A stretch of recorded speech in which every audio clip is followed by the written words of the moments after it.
What would you say to a first time, say, possible home buyer? Somebody kind of middle of the road, just started a family or just got married looking to buy their first house. What would be the proper steps to take there? Sure. Well, I think first we would talk to them about their situation, get their goals, what their goals are, kind of long term when you say Kiel. And then we would definitely go over with them some amazing programs they may not even know existed. Like I wouldn't have known if, when I was younger, and there's programs out there that so many people can take advantage of. And Kiel, you want to talk a little about that? We're talking about like these first-time home buyer programs that either have very low down payment amounts or even a down payment assistance programs. I mean, yeah, we have those. So let's say you're tight on cash, or you're trying to save your cash because you just had a big life event, got married, had kids, and you want to make sure you have a place you can call your own. Yeah, we have programs for that. And even ones that are outside, what's the normal purview of these, which is, okay, they're going to have a silent second lien on the property. So when you refinance or sell the house and you have to pay that off, and I have ones you don't even have to worry about that. Just make sure you stay in the house for 6 months, or I'm saying make 6 payments, and then you'll be good to go.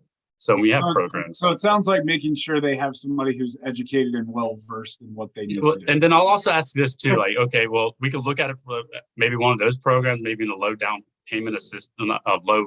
payment program for first-time home buyers. So like I say, look, maybe you can go with the down payment assistance that saves you money in the short term, but maybe the payment's higher. But if you feel more comfortable with a lower payment, put 3% down as an example. And, this gets your payments to a more comfortable level. And maybe you might not even feel like you ever have to refinance. You might hold on to that property forever. Who knows? You might, maybe after 10 years or however long, you might decide that you might get another property, hold this one that you just bought with me, rent it out, get another one. There you go. You're growing your real estate portfolio, and it might even help you get involved in other investments. And that's maybe where you could come in. Use that. Man, we went from possibly buying your first house to 10 years and numerous properties. Oh yeah, because it's a vehicle. It's a vehicle. Okay, not only are you keeping a roof over your head and you have the day-to-day operation of survival is now taken care of, because what do all humans need? Food, water, shelter. Okay, at least you can get this covered, and you can keep your food there, and you probably have running water, so that takes care of the water aspect. It's kind of like a 3 birds with 1 stone. It could lead to 4 to 5. Yes. It's a good springboard. Is what I like to say to people. And I also want to add that, when I was younger, was renting and all that. But I want to add that when you are purchasing a home and you're getting a home loan and you are getting the home in your name, you are investing in yourself. Your dollars, aka your soldiers that are going to work for you, your dollars are going into you. They're going into your self, your property, your equity. And from there, really, like Kiel was saying, that is a vehicle to success. You can expand, you have more opportunity. You are really building value in your equity. And that is so huge to think about. And that's why I think that buying a home is a great idea. Even, financing a home is an excellent idea.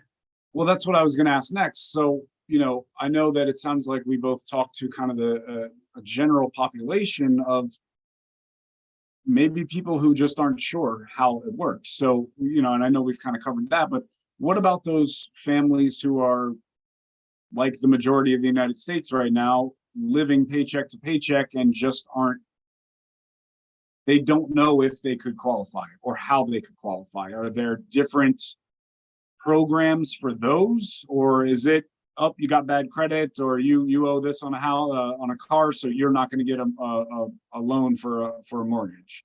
Here's my 2 cents. Yeah, every time anyone comes to me, I always say, okay, let me see what options you do have.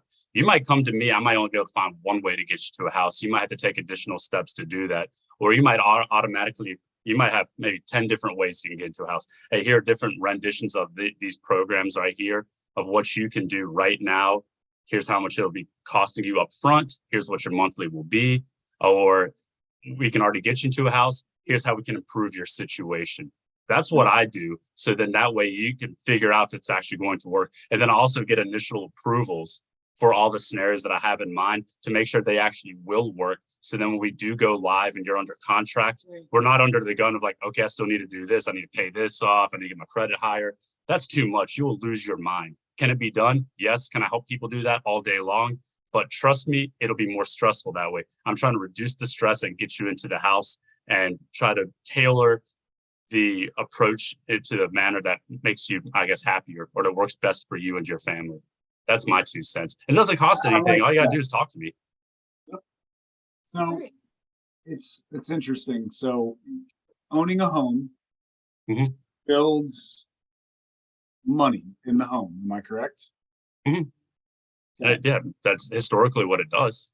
Now, a home you can then take a loan out on, or you can take an extra loan out on. How does that process work? Like, what are the options on that? Okay, so you could either do what is called a cash out refinance. Let's just say you owe 200 on the house and the house is worth 400. Okay, maybe you need to get $100,000. So you redo the whole loan, new interest rate, new payment, and everything's all at one payment for, let's say, $300,000. Okay, that's one way to approach it.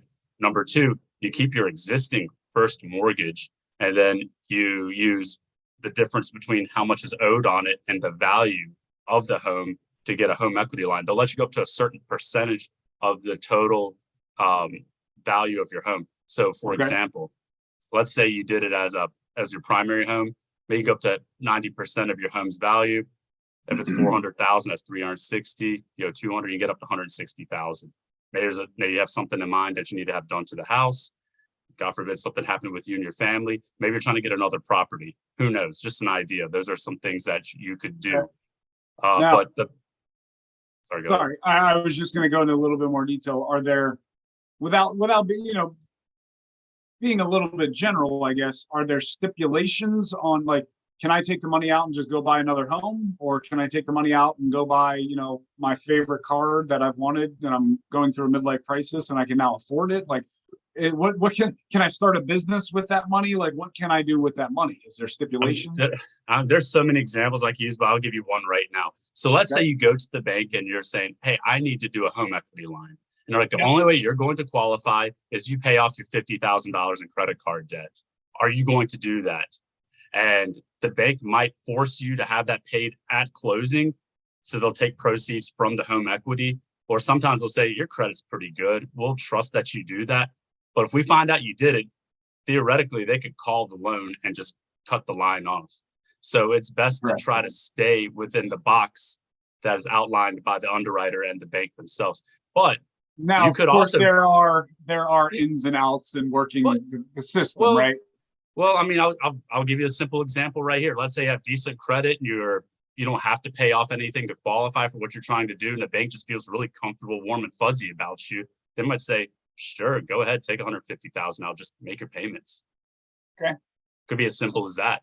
They're not going to ask you any additional questions. So really it comes down to your credit worthiness, your debt ratios, and sometimes just your history maybe with the bank.